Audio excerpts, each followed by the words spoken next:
Hello everyone, in this video we will learn about the PV diagram, how to draw a theoretical PV diagram for a 4-stroke petrol engine.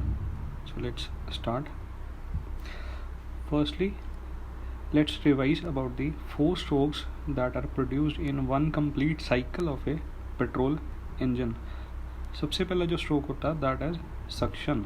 अब suction में क्या होता है, आपके right hand side पे जो आपको screen पे डायग्राम दिख रहा है उसमें आप देखिए इनटेक वाल्व जो है ये ओपन होगा. यहाँ से एयर एंड पेट्रोल का जो मिक्सचर है that will come in and the piston will move from top dead centre position to bottom dead centre position, TDC to BDC.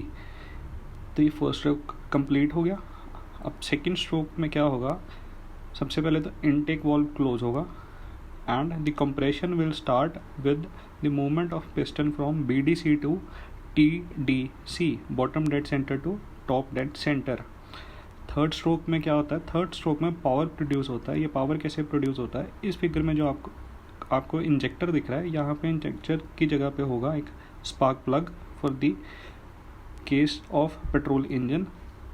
तो यहाँ पे स्पार्क प्रोड्यूस होगा, उससे जो है एयर पेट्रोल मिक्सचर में कंबशन क्रिएट होगा और पावर जनरेट होगी, जिसकी वजह से the piston will now move from top dead centre to bottom dead centre. And the last stroke is exhaust. इसमें एग्जॉस्ट वाल्व ओपन होता है and the piston moves from BDC to TDC, और जो इसमें एयर पेट्रोल मिक्सचर में combustion हो चुका है वो वेस्ट मटेरियल जो है वो एग्जॉस्ट वाल्व से बाहर चला जाएगा. तो अब हम इन 4 स्ट्रोक्स को PV डायग्राम पे कैसे रिप्रेजेंट करते हैं वो देखते हैं. PV डायग्राम पे बेसिकली हम 6 लाइंस ड्रॉ करते हैं. The first one is suction, second one is isentropic compression. Isentropic का मतलब क्या होता है, isentropic means reversible adiabatic process. Adiabatic process means there is no transfer of heat, neither there is addition of heat and neither there is any subtraction of heat. Third process is constant volume heat addition. Fourth one is isentropic expansion. Fifth is constant volume heat rejection and the last one is exhaust. So let's start drawing PV diagram. सबसे पहले आप बनाएंगे एक horizontal line जो कि represent करेंगी volume, and the arrow right hand side की तरफ जा रहा है that shows the volume is increasing in this direction, and vertical line जो है दैट रिप्रेजेंट द प्रेशर और वो नॉर्थ डायरेक्शन में इंक्रीज हो रहा है. सबसे पहले अब 0 to 1 एक लाइन बनाएंगे. This one, this represents the suction. Suction के टाइम पे प्रेशर जो है वो कांस्टेंट रहता है and the volume is increasing from 0 to 1.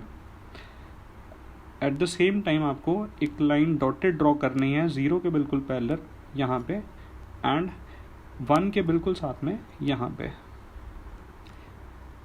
In the next step you have to join the line from 1 to 2. This one, this represents the compression stroke. In the next step you have to join the dots from 2 to 3 here. This represents the heat addition at constant volume. Next you have to draw a line from 3 to 4 like this. This represents the expansion process. यहाँ पे pressure decrease हो रहा है और volume increase हो रहा है. Next one is you have to join the dots again from 4 to 1. This represents the heat rejection process at constant volume. The last line which you have to draw is, you can see it here, from 1 to 0. This represents the exhaust. अब इस diagram को हम label करके देख लेते हैं.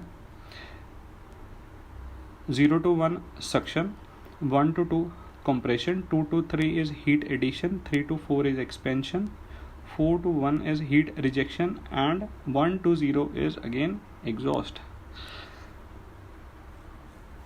These are the 6 lines and the right hand side is showing the PV diagram of the 4-stroke petrol engine. In the next video we will learn to draw a PV diagram of a 4-stroke diesel engine and compare it with the 4-stroke petrol engine. Thanks for watching this video.